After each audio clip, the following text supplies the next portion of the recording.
दोस्तों, रोज़ की तरह लिखनी ब्लॉग में सबका हार्दिक स्वागत है। सबके मंगल और की कामना के साथ दोस्तों, आज का पंचांग आज 9 मई 2024 वैशाख माह के शुक्ल पक्ष की प्रतिपदा तिथि और तदोपरांत दोस्तों द्वितीया तिथि का आरंभ आज ही हो जाएगा और कृतिका नक्षत्र शोभन योग का संयोग रहेगा। अभिजीत मुहूर्त की बात करें दोस्तों तो 11:55 से 12:41 तक, राहु काल 1:58 से 3:28 तक और आज का सूर्योदय दोस्तों 5:34 और सूर्यास्त जो है 7:01 तक। तो शोभन योग दोस्तों शुभकारी माना जाता है और इसमें अनेक प्रकार के वैवाहिक और शुभ कार्यों को करने का सहयोग बनता है। आज दोस्तों शुक्रवार का दिन है। शुक्रवार की प्रकृति मृदु है और यह दिन एक और जहां लक्ष्मी का दिन माना जाता है, वहीं दूसरी ओर माँ काली का दिन और दुर्गा की उपासना पूजा विधि विधान के साथ करने का और दैत्यों के गुरु शुक्राचार्य का भी यह दिन माना जाता है। माँ लक्ष्मी और माता दुर्गा का आशीर्वाद सभी पर बना रहता है। इस दिन व्रत पूजा करने से सुख समृद्धि धन धान्य की वृद्धि होती है। और शुक्राचार्य दोस्तों गणेश जी के गुरु थे और इस दिन लक्ष्मी माता यह दिन जो है लक्ष्मी माता को समर्पित होता है। पूजा व्रत करने से लक्ष्मी माता में सभी चीज़ों को पूजा के रूप में समर्पित किया जाता है। और लक्ष्मी व शुक्र देव की पूजा और शुक्र ग्रह जो है मजबूती के लिए दोस्तों सफ़ेद कपड़े, दूध, दही, घी, चीनी, कपूर इत्यादि चीज़ों को शुभ माना जाता है। और शुक्र अगर किसी जातक के ग्रहों में कमज़ोर होता है तो पैसे की तंगी आती है। शुक्र सफाई का देवता होता है। इस दिन साफ सुथरा और अपने घर की सफाई, मंदिर और जहाँ पूजा स्थान है उसमें सफाई करना शुभ कार्य माना जाता है। शुक्र दोष से दोस्तों आकर्षण, शुक्र दोष को दूर करने से हमारे जीवन में अनेक प्रकार का आकर्षण बढ़ता है और शुक्र दोष को दूर करने से शुक्र देव की पूजा उपासना करनी चाहिए और विधि विधान के साथ पूजा और शुक्रवार को पूजा व्रत और आराधना से शुक्र दोष हमारे दूर होते हैं। शुक्र जो है यश और कीर्ति का मानक होता है। अनेक प्रकार से हमारे जीवन में यश और कीर्ति की प्राप्ति होती है। इस दिन दोस्तों खट्टी चीज़ों का सेवन परहेज करना चाहिए, नहीं खाना चाहिए। साफ सुथरे कपड़े और लाल रंग के वस्त्र अगर शुक्रवार को पहने तो अच्छा है। तो इस दिन दोस्तों जो जन्मे लोग होते हैं वह जो है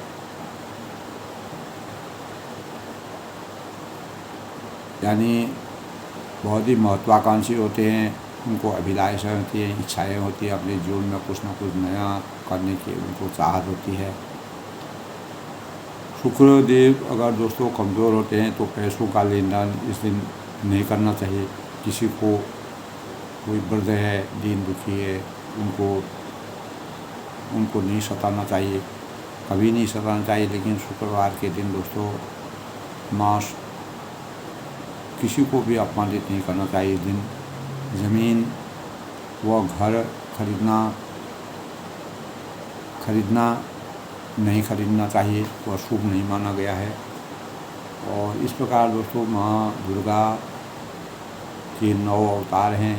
9 अवतारों में सभी अवतारों में किसी न किसी अवतार की पूजा ध्यान हमारे जीवन में करने से अनेक प्रकार के जीवन के जो हमारे नकारात्मक चीज़ होती हैं वह दूर होती हैं। माँ दुर्गा का आशीर्वाद होता है। माँ लक्ष्मी की पूजन करने से हमारे जीवन में धन धान्य और समृद्धि मिलती है, धन की तंगी नहीं रहती है। और माँ लक्ष्मी को हमको कौड़ी है, चावल है, कपूर है, इस प्रकार की चीज़ें और सफ़ेद मिठाई, पुष्प अर्पित करनी चाहिए। और माँ लक्ष्मी बतासे माँ लक्ष्मी का भोग अनेक प्रकार सफ़ेद चावल का दान करना चाहिए इस दिन दोस्तों। तो इस प्रकार से शुक्रवार जो है दोस्तों हमारे जीवन में, यानी यह इसकी प्रवृत्ति ही मूर्ध कहलाती है। और यह दिन एक ओर जहाँ लक्ष्मी माता के पूजन का है, वहीं दूसरी ओर दुर्गा माता का पूजन भी इस दिन किया जाता है। तो दोस्तों अगर हम विधि विधान के साथ पूजा पाठ करें, अर्चना करें, ध्यान करें, तो अनेक प्रकार के हमारे जीवन में, हमारे किसी भी जातक के जीवन में शुक्र दोष होते हैं तो वह दोष पूर्ण रूप से समाप्त हो जाते हैं और हमारे जीवन में सुख शांति समृद्धि की प्राप्ति हमको होती है। जैसे कि दोस्तों रामचरितमानस में सुंदरकांड के पाठ का प्रसंग चल रहा है और मर्यादा पुरुषोत्तम भगवान रामचंद्र जी पूरी सेना के साथ समुद्र पार होकर रावण पर विजय प्राप्त करने के लिए सेना को तैयार करके सुग्रीव जो है, जो वानरों के राजा थे, उन्होंने जो है पूरी सेना को तैयार करके रावण के लिए युद्ध की तैयारी की है। ऐसे समय में मंदोदरी और विभीषण ने अनेक भावों से और अनेक प्रकार की नीति से, मर्यादा से, अपने सुंदर भावों से और यथोचित संस्कारों के अनुसार किस प्रकार से मर्यादा पुरुषोत्तम भगवान राम जी का पूर्ण रूप से भाव व्यक्त किए। और उनके शरण में अभी भी रावण जो है, इतना कहने पर भी रावण को शरण में जाने के लिए कहा। तो इस संसार में दोस्तों जाको प्रभु जी दुख देते हैं ताकि मत्ती पहले हर लेते हैं। रावण की मत्ती हरासमान हो गया था, अज्ञान रूपी अंधकार का पर्दा छा गया था। तो विभीषण अनेक भावों से, विचारों से जब मंदोदरी ने समझाया तब भी रावण नहीं समझा। और विभीषण ने भी अपने माल्यवंत और विभीषण ने साथ में समझाया, लेकिन फिर भी रावण नहीं समझा। और फिर विभीषण ने अकेले में उनको समझाने का प्रयास किया कि जानकी जी को वापस कर दो, श्री रामचंद्र जी अभी भी तुम्हारा अपराध क्षमा कर देंगे, जो तुमने गलती की है, जो तुमने गलत कार्य किया है, तो उससे तुमको वो क्षमादान दे देंगे। तो कृपा के समुद्र भगवान रामचंद्र जी पृथ्वी, ब्राह्मण, गौ और देवताओं का हित करने के लिए मनुष्य शरीर उन्होंने धारण किया है। और उन्होंने कहा, ये भाई सुनिए, सेवकों को आनंद देने वाले, दुष्टों के समूह का नाश करने वाले, वेद और धर्म की रक्षा करनी है मर्यादा पुरुषोत्तम भगवान राम जी। तब उन्होंने कल के प्रसंग में था, रो ताय भयर तजनायु माथा प्रणारति भंजन रघुनाथा देवनाथ कौ गए देही भजम राम बिंदु।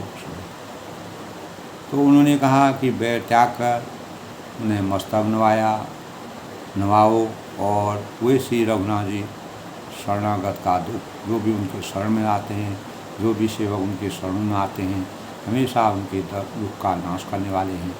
हे नाथ, उन प्रभु को जानकी जी को वापस दीजिए और बिना ही कारण स्नेह करने वाले श्री राम जी को भजना छोड़ दीजिए। तब कल के प्रकरण में था दोस्तों, शरण गई प्रभुता हिम त्यागा, विश्व लोक अगदई जागा, जा सुनाम त्रियताप नशावन, सोई प्रभु को गढ़ समझ जाए। तो जिसे संपूर्ण जगत से, पूरी सृष्टि से द्रोह करने का पाप लगा हुआ है, शरण जाने पर प्रभु उसको भी त्याग देते हैं, उसको भी माफ़ कर देते हैं। जिनका नाम तीनों तापों, दैहिक, भौतिक ताप, जो हमारे जीवन को परेशान करते हैं, हम दुखी होते हैं, परेशान होते हैं, ऐसे तापों का भी हरण करने वाले हैं। प्रभु मनुष्य को प्रकट रूप में प्रकट हुए हैं। हे रावण हृदय में इस बात को समझ लो, बूझ लो, विचार कर लो। बार बार पर लागहूँ विनय परम दशीष, परिहरिमान मोह मदौ भजऊँ कौशलाधीश। फिर विभीषण जो है बार बार उनसे कल के प्रसंग में दोस्तों यही था कि विभीषण ने हे जगदीश्वर परमात्मा का ध्यान करके रावण को समझाया कि बार बार आपके चरणों में लगता हूँ, तुम मेरे बड़े भाई हो और 10 शीश और 20 भुजाओं वाले हैं हो, और पूरी लंका में तुम्हारा आधिपत्य है। और रामचंद्र जी के जब दूत ने पूरी लंका को जला दिया तो उनकी शक्ति का ध्यान तुम अपने अंतःकरण में रखो। मैं विनती करता हूँ, मान करता हूँ, मोह करता हूँ, मान मोह और मद को त्याग करो। तुमसे मैं विनती करता हूँ, तुम्हारे अंतर मन में जो मान है, मोह है, मद है, घमंड है, उसको त्याग कर कौशलपति श्री रघुनाथ जी के का भजन करो, इसी में तुम्हारी भलाई है। तब उन्होंने ये भी कहा दोस्तों, मुनि पुलस्त ने शिष्य सुनो कही पट की यह बात, तुरंत सो में प्रभु सन कही पाए सो अवसर। यानी मुनि पुलस्त जी ने अपने शिष्य के हाथ यह बात कहला दी है कि ये सुंदर अवसर पाकर मैंने तुरंत ही यह बात प्रभु राम जी को कहती। तो इस प्रकार का संदेश में अभी भी मित्रता के भाव थे। तब मालवंता ची सचिव शयाना ताह वचन सुमन तात अनुज नवनीत विभूषण सोर धर्म विभीषण की बात को माल्यवंत ने भी कहा, अपने मन में धारण करके अनेक प्रकार से नीतिगत और मर्यादा के अनुसार कार्य करके रामचंद्र से स्नेह करो और उनसे वैभाव समाप्त करो। तब ऋतु करो कर सर्दो लेकिन तब रावण कहता है कि रिपु उत करस करत सटदो दूर कराऊँ, जिसके अंतर्ग्रह में दूर कराऊँ यहाँ कह को, इन दोनों को दूर करो। और इनकी बातें मेरे समझ में नहीं आ रही हैं, क्योंकि अज्ञान रूपी अंधकार का पर्दा उसके अंदर बना हुआ है। और माल्यवंत गया वो बहुरी, तब माल्यवंत अपने घर को चले गए। कहीं विभीषण को निकल बोले, फिर भी विभीषण ने अपने भाई होने के नाते और लंका को सजीव रखने के लिए, लंका को हमेशा के लिए सुरक्षित रखने के लिए, रावण को आधिपत्य को बनाए रखने के लिए अनेक प्रकार से सीख दी, शिक्षा दी, ज्ञान दिया। रावण ने कहा ये दोनों मूर्ख शत्रु की वहमान बखान और मेरे शत्रु की का बखान कर रहे हैं, और यहाँ कोई भी इन्हें दूर करो। और माल्यवंत को घर लौट गया और विभीषण ने हाथ धोकर फिर से उन्होंने कहा, कुमति सुमति शक्ति उड़ रही नाथ पुराण में, तुमको यह अफसोस होगा कि मैंने गलत कार्य किया है, लेकिन कुमति और सुमति मानव जीवन में अवतरित होने के कारण सभी के जीवन में अवतरित होती है, जो आती है और चली जाती है। और जहाँ सुमति, अगर हमको कुमति के बाद भी अगर सुमति आ जाती है तो हमारे सब दोष समाप्त हो जाते हैं। और जहाँ कुमति, यानी अगर सुमति होगी तो संपत्ति का सृजन होगा, अच्छे भाव होंगे, कुमति होगी तो हम बुरे मार्ग का अनुसरण करेंगे। इस प्रकार के भाव जो है विभीषण ने अंततो बताऊँ का तौर कुमति बसी विपरीता हित अनेक मानव। अब जाको प्रभु जी डूब देते हैं ताकि मत। अब तुम्हारे हृदय में इतना कहने पर भी तुम्हारे हृदय में अगर तुम्हारी विपरीत बुद्धि तुम्हारी हो गई है, अगर तुम हित और अनित की बात को नहीं समझ पाते हो, काल रात विश्व को गई, सीता जो है तुम्हारे लिए काल रात के समान हो गई, कई सीता पर और उसी सीता को जिनका हरण किया था, उन्हीं के कारण तुम्हारा अंत होना नितांत जरूरी है और अवश्य ही तुम्हारा अंत होगा। ता चरण गए मांगऊँ राखूँ वो दुलार, सीता देव राम। फिर भी अपने मन वचन और वाणी से, अपनी सत्य निष्ठा से और राजनीति की बातों को ध्यान में रखते हुए, मर्यादा के अनुरूप, नीति के अनुरूप बात करते हुए, तब उन्होंने लास्ट में कहा, हे तात, मैं चरण पकड़ कर आपसे भीख मांगता हूँ कि विनती करता हूँ कि आप मेरा दुलार रखिए और मुझ बालक के आग्रह को, प्रेम को स्वीकार कीजिए। श्री राम जी को सीता को दे दीजिए, जिसमें आपका किसी प्रकार से अभी भी आपका लेकिन रावण को टस से मस नहीं होता। तो दोस्तों यही होता है, परमात्मा जिसको दुख देते हैं उसकी मृत्यु को पहले हर लेते हैं क्योंकि इस संसार में दोस्तों लोग अक्सर पूछते हैं, लोग आपस में बातें करते हैं, पूछते हैं कि परमात्मा कहाँ है। हम अपने आत्मा के बारे में भी जानना चाहते हैं कि विज्ञान ने आज बहुत तरक्की कर ली है और जहाँ हमारे पास बाहरी अंतरिक्ष का पता लगाने के लिए शक्तिशाली अनेक प्रकार के यंत्र हैं, तकनीक हैं, दूरबीन हैं, अनेक प्रकार के इस प्रकार के संसाधन हैं। प्रत्येक परमाणु में सबसे छोटे कणों के देखने के लिए अनेक प्रकार के माइक्रोस्कोप वगैरह बने हुए हैं। फिर भी विज्ञान इस बात का खुलासा नहीं कर सकता है कि ईश्वर एक भौतिक ब्रह्मांड में कहाँ है, यानी ईश्वर इस भौतिक ब्रह्मांड में कहाँ है। तो सच तो यह है कि दोस्तों सृष्टिकर्ता जिन्होंने सृष्टि की रचना की, ब्रह्मा विष्णु महेश, अभी तक बाहरी भौतिक ब्रह्मांड को नहीं मिला। यानी यही बात हमारी संतों महापुरुषों जिस प्रकार विभीषण ने मर्यादा पुरुषोत्तम भगवान राम जी का पूरे स्वरूप के बारे में वृत्तांत किया, तो सदियों से ही हमारे अनेक प्रकार के संत महाराज इसके पीछे लगे हुए हैं। वास्तव में परमात्मा हमारे भीतर है।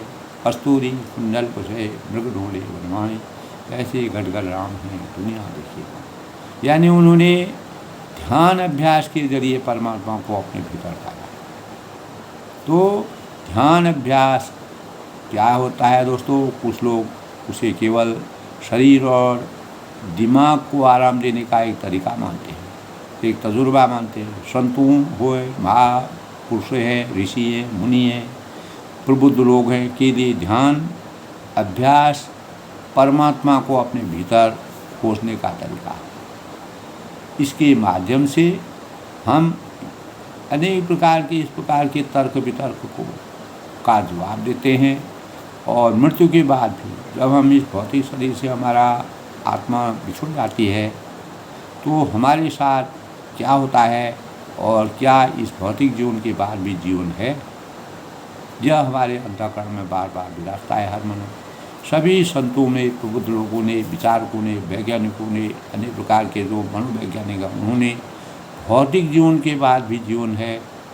सभी संतों ने मानव शरीर को हरि मंदिर कहा है,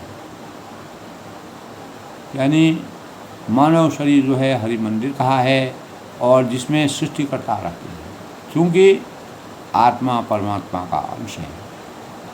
आत्मा में ही परमात्मा का वास होता है।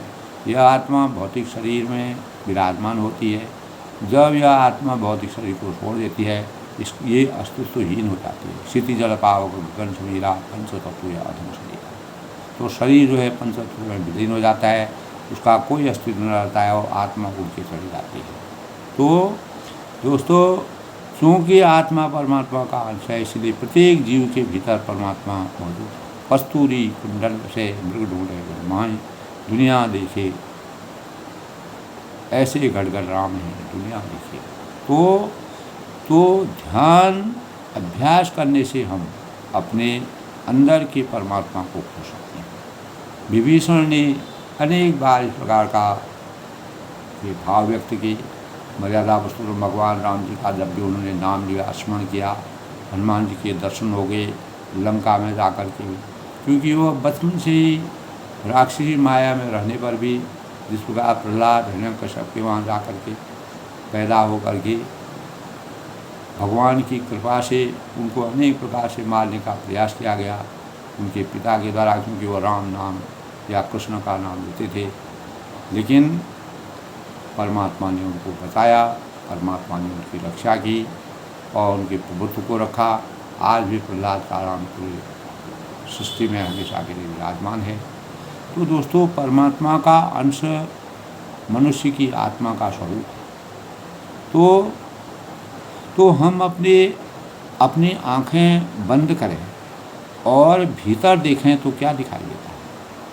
तो ऐसा करने से हम आराम और शांति महसूस करते हैं। एक प्रकार का शांति का एहसास हमारे अंतःकरण में होता है। और हमारी आत्मा को एक आध्यात्मिक अनुभव होता है।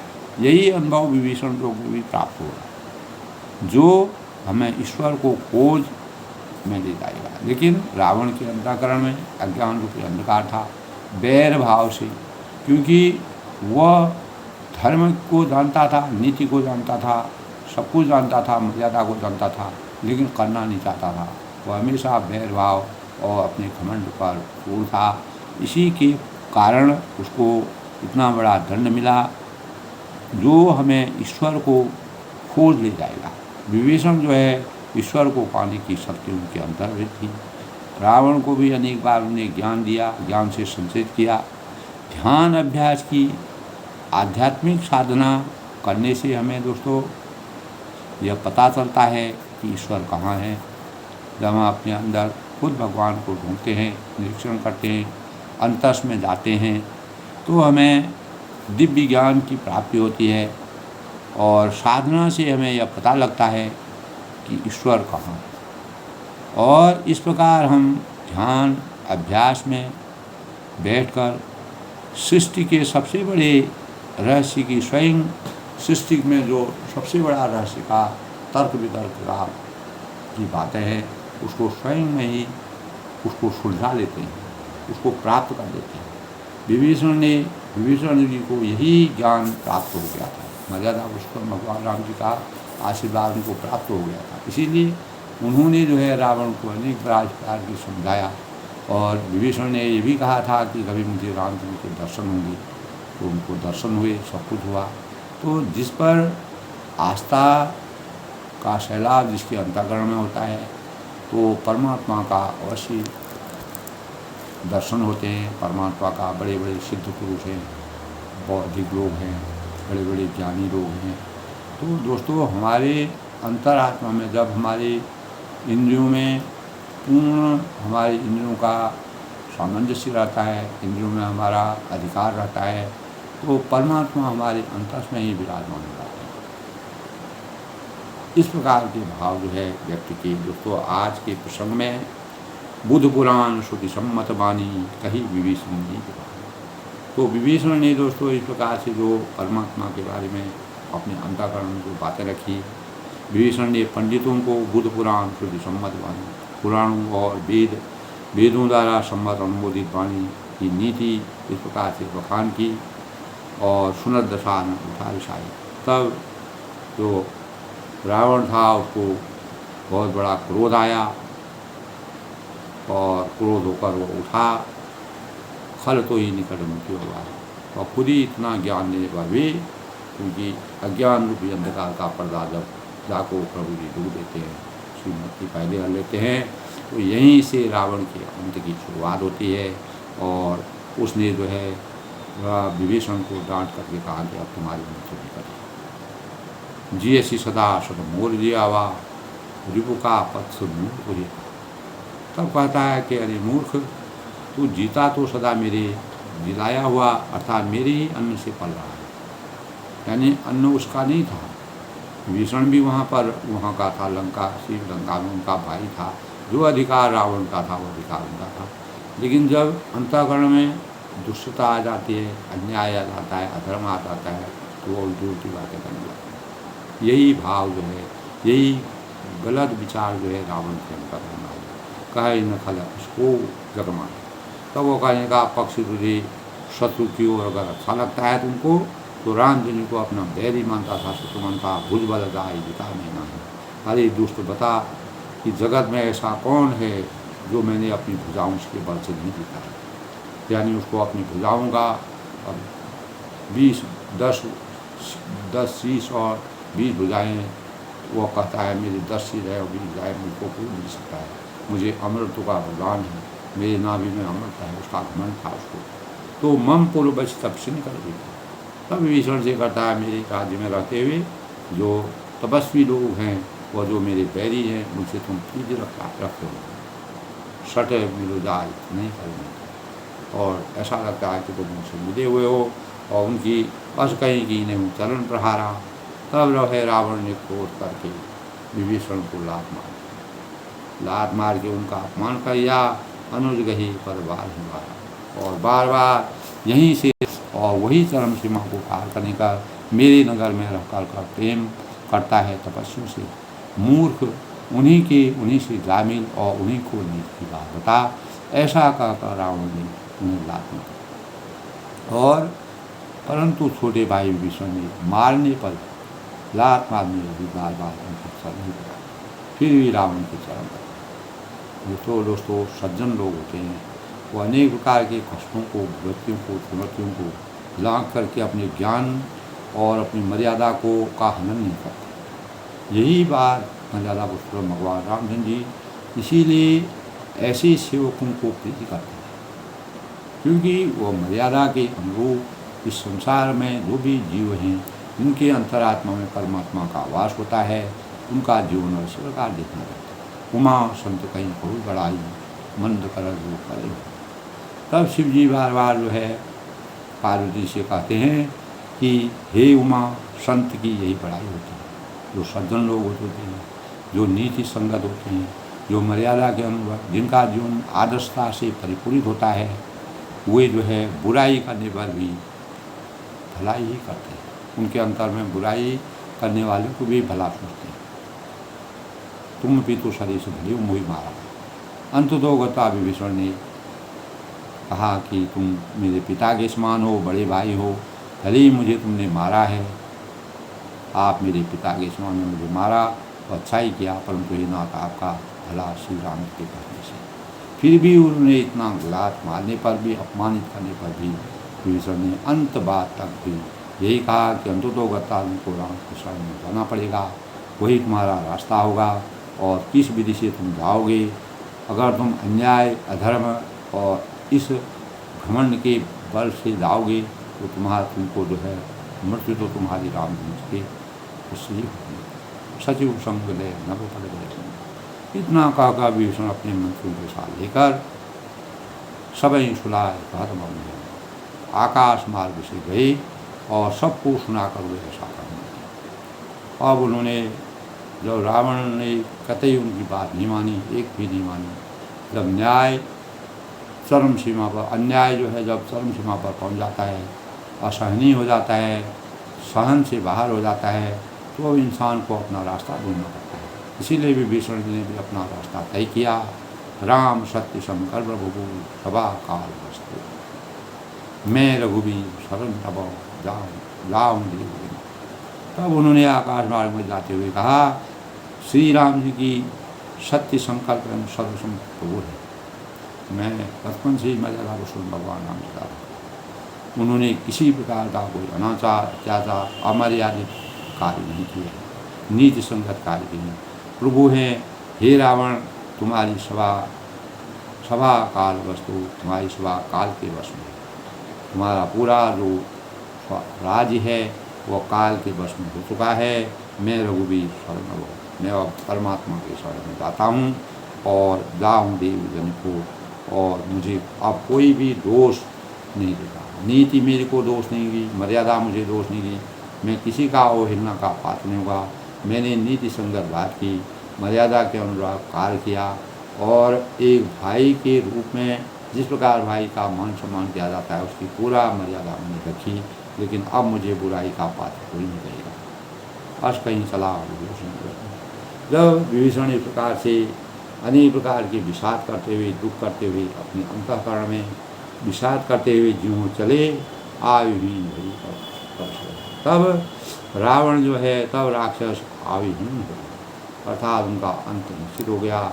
जो जिस उम्र में था उसमें उनको जाना पड़ेगा, उनकी मृत्यु अब निश्चित है, क्योंकि साधु वज्ञा तुरंत भवानी। शिव जी कहते हैं कि ये वाणी साधु का अपमान तुरंत ही संपूर्ण कल्याण की हानि कर देता है। अगर हम साधु का, सज्जन आदमी का, कोई भी सज्जन इस संसार में होता है, अगर कोई भी सत्य भाव से रहता है, सच्ची आचरण करता है, अगर उसको कोई सताता है तो निश्चित ही है वह जो है, जो उनको सताएगा उसका अंत होना निश्चित है। कोई न कोई रास्ता ऐसा नहीं रहा जिससे यही भाव जो है रावण के लिए हुआ। रावण जब विभीषण त्याग, तब रावण ने अपने घमंड के कारण, अपने अभिमान के कारण और अपनी नीचता के कारण जिस प्रकार विभीषण को त्यागा, भयं विभव बिनु तब भागा। और तभी वह पूरा वैभव संपन्नता से अभागा हो गया और हीन हो गया, समाप्त हो गया। चले हमारे रघुनायक भाई विभीषण जी जो है हर्षित होकर मन वचन और वाणी में प्रसन्न होकर के अपने मनोकामनाओं को पूर्ण करते हुए श्री रघुनाथ जी के पास चले गए। नीति संगत और मर्यादा के अनुयायी थे और मर्यादा पुरुषोत्तम जो सुनसी सत्य सने यानी सत्य सज्जन लोगों की ही पहचान होती है। तो संत लोग जो होते हैं जो तो शून्य सी असत्य असी हमारी पूजे ही मन कामना कुमार। तो सत्संगति जो होती है सत्संगति जो होती है उससे मनुष्य का मान होता है और तो उसके अंतःकरण में दया होती है, भाव होती है। तो इस प्रकार से देखूँ जाए चरण जाई व्याता अरुण मधुर से बख्शी जाता। तब सोचते जाते हैं, रास्ते में सोचते हैं, विचारते हैं मैं किस भाव से राम जी के पास जाऊँ और मैं जाकर भगवान के कोमल लाल वर्ण के सुंदर चरण कमलों को मृदुल सेवक सुखदाता चरण कमलों को दर्शन करूँगा और तो सेवकों को सुख दूँगा। तो जे पद पर ही तली नृषराजी जिनके चरणों का स्पर्श करने पर ऋषि की पत्नी अहिल्या हमेशा के लिए मुक्ति प्राप्त हुई। दंडक कानन पावनकारी और दंड कौन को पवित्र और जो दंड कौन को पवित्र करने वाले मर्यादा पुरुषोत्तम भगवान राम जी हैं। मैं अंत में उनके शरण में जाता हूँ जहाँ पर ऐसे ऐसे लोगों का धारण है।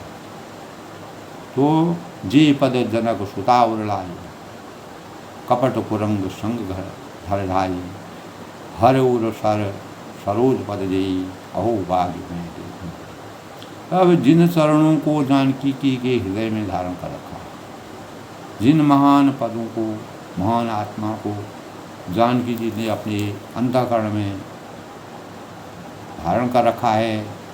कपट कुरंग संग धर ढाई जो कपट मग के साथ हृदय से पकड़ने के लिए दौड़े थे। हर ओर सर सरोज पद जई और जो चरण कमल साक्षात शिव जी के हृदय रूपी सरोवर के में विराजते हैं। मेरा अहोभाग्य है, मेरा धन्य है, मैं हमेशा के लिए धन्य हो गया हूँ कि उन्हीं को मैं आज देखूँगा, उन्हीं के मैं दर्शन करूँगा, उन्हीं के मैं साक्षात लूँगा। मेरा अहोभाग्य हो जाएगा, मेरा कल्याण हो जाएगा। आज मुझे परम पद की प्राप्ति हो जाएगी। जिन पाए इनके पाद करी भरत रही मनगा। जिन चरणों की पादुकाओं को भरत ने अपना मन लगाकर 14 साल तक जो है उनकी वंदना की और ते पद आज विदो कहूँ।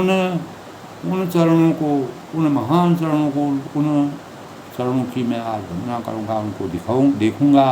आज मैं उन्हीं चरणों के अभीष्ट दर्शन करूँगा।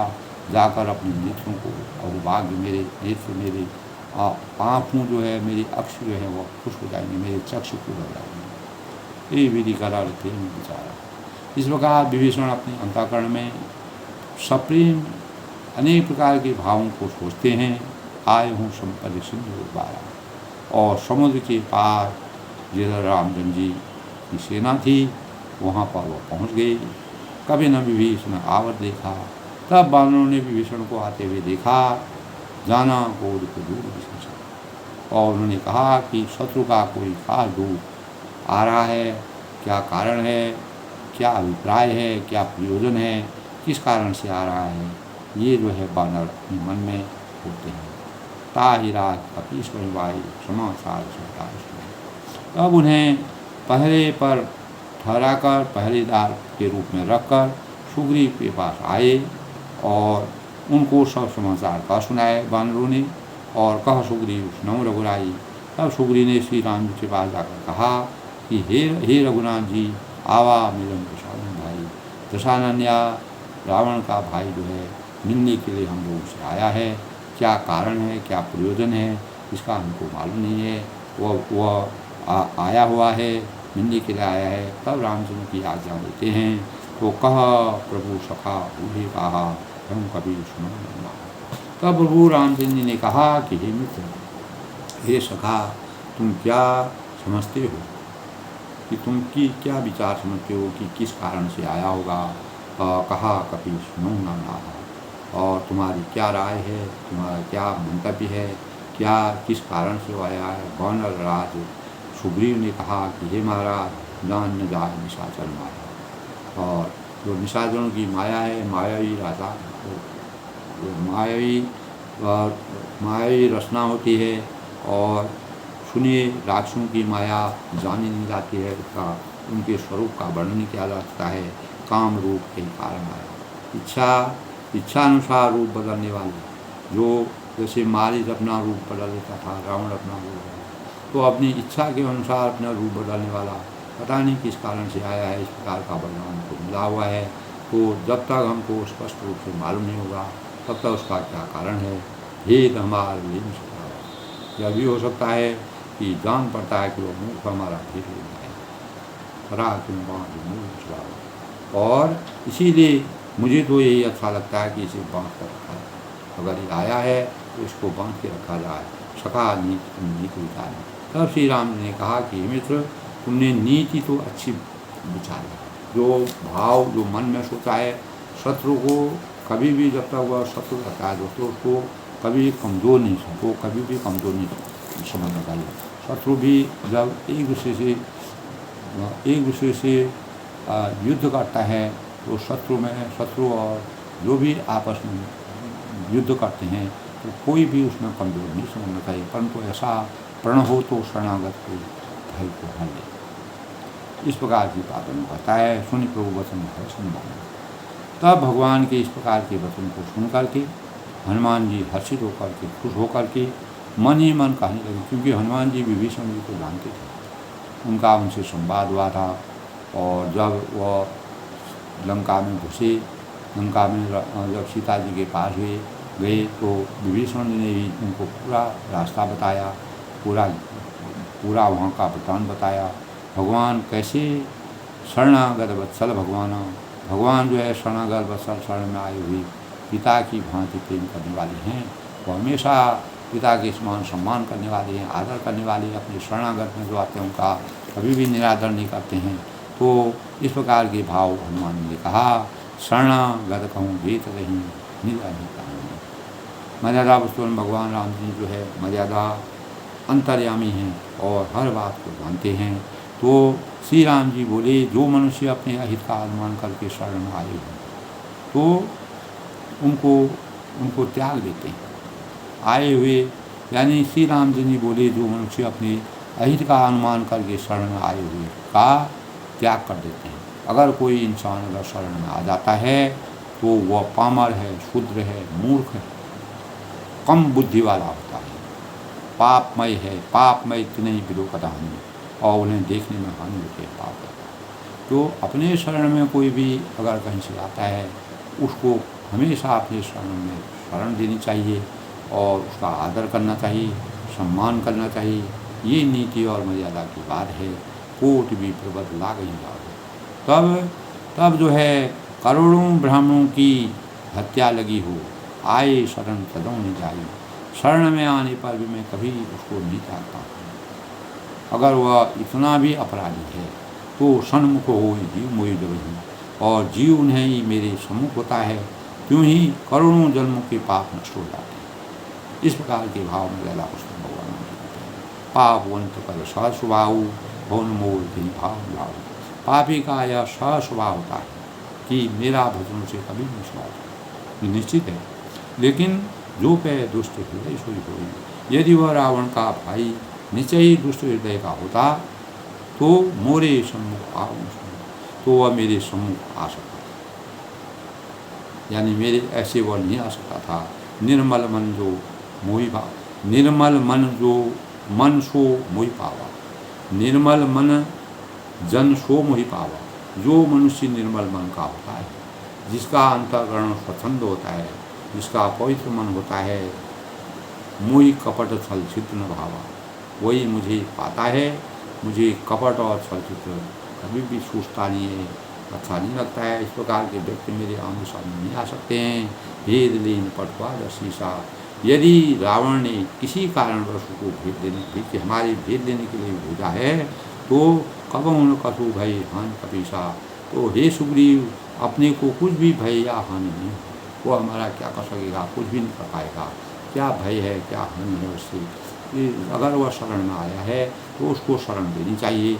ये नीति कहती है, मर्यादा करता है। जगमोह सखा निशाचर देते लक्ष्मण विषय मानते थे। क्योंकि हे सके, जगत में जितने भी राक्षस हैं, इस संसार में जो अक्षरी माया में जितने भी जी रहे हैं, लक्ष्मण हनु निमिष बन गए थे। लक्ष्मण क्षण भर में उनको सबको मार सकते हैं, इतनी शक्ति लक्ष्मण पर भी है। और जो सभी आवासन लाई, अगर यह भयभीत होकर मेरे शरण आया, इसी कारणवश रावण के अत्याचार से, अनाचार से और उसके अभिमान से, घमंड से अगर वह भयभीत होकर के मेरे हमारे शरण में आया है तो राक्षसों का प्राण किनाई, उसको हम अपने प्राण, जिस प्रकार हम अपने प्राणों को, अंतस को बचाने का प्रयास करते हैं, हम प्राणों को हमेशा बचाने का प्रयास करते हैं, इसी प्रकार हम अपने हृदय में उसको स्थान देंगे और अपने अंतःकरण में उसको स्थान देंगे, उसका मान करेंगे, सम्मान करेंगे, आदर करेंगे। इस प्रकार के भावों को कह करके मर्यादा उसको भगवान राम जी ने सुग्रीव को, सुग्रीव की बातों का उत्तर दिया। उभय भांत के आन हूँ हंस गई कृपा। तब कृपा के धाम श्री राम जी ने हंसकर उन्होंने कहा, उभय भांत के आन हूँ हंस कर कृपा दी। तब मर्यादा पुरुषोत्तम भगवान ने कहा कि जय कृपाल कहीं कभी चले अंगल अनुसमी।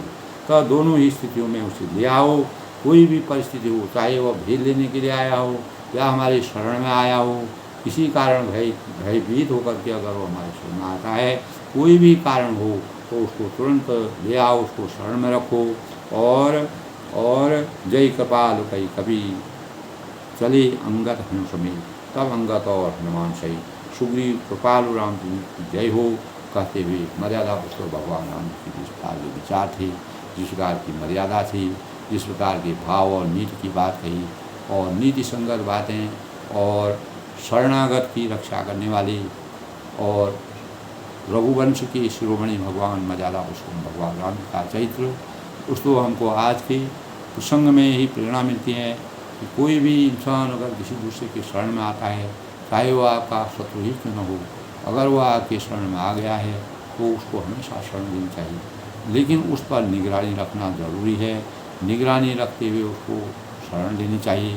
अगर वह पश्चाताप करता है, अगर वह अपनी गलतियों को क्षमा करता है, यद्यपि विभीषण किसी प्रकार का भी गलती नहीं था, रावण ने उसको दुत्कारा था, रावण ने उसको लात मारी थी, तो अब जब विभीषण जो है लंका से जो है रावण के पास से चले गई तो रावण उसी समय आयुधहीन हो गया, उसकी उम्र ख़त्म हो गई, उसका अंत हो गया, क्योंकि विभीषण के पास उसकी पूरा जो अंतस की बातें थी सब विभीषण को मालूम थी। और जो रावण का अंतिम लक्ष्य था, रावण जिस प्रकार से रावण की मृत्यु होती थी उसका सब भेद जो है घर का भेदी लंका भाई, इसलिए कहते हैं दोस्तों, तो पूरा घर का भेदी जब विभीषण को इस प्रकार से अनाचार, अत्याचार, अभिमान और विभीषण को इस प्रकार से धुतकारा, उसका अपमान किया, उस अपमान का बदला विभीषण ने जो है अपने भेद दे करके लक्ष्मण और रामचंद्र को जिस प्रकार के उनका भेद बताया, यही रावण के अंत का कारण बना।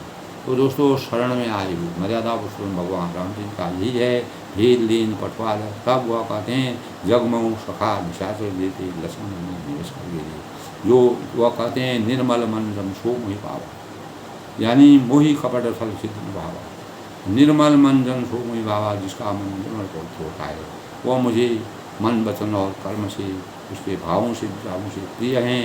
और मोहि कपट फल सिद्ध भाव, मुझे किसी प्रकार का कपट है, फल सिद्ध है, ये मुझे अच्छा नहीं लगता है। भेद लेन अगर रावण ने उसको भेद लेने के लिए भी हमारे भेद लेने तो कब न करो भाई, या हमारा किसी प्रकार का वह नहीं कुछ बिगाड़ सकता है। और वो रामचंद्र जी अंतर्यामी थे, उनको सब मालूम हो गया था।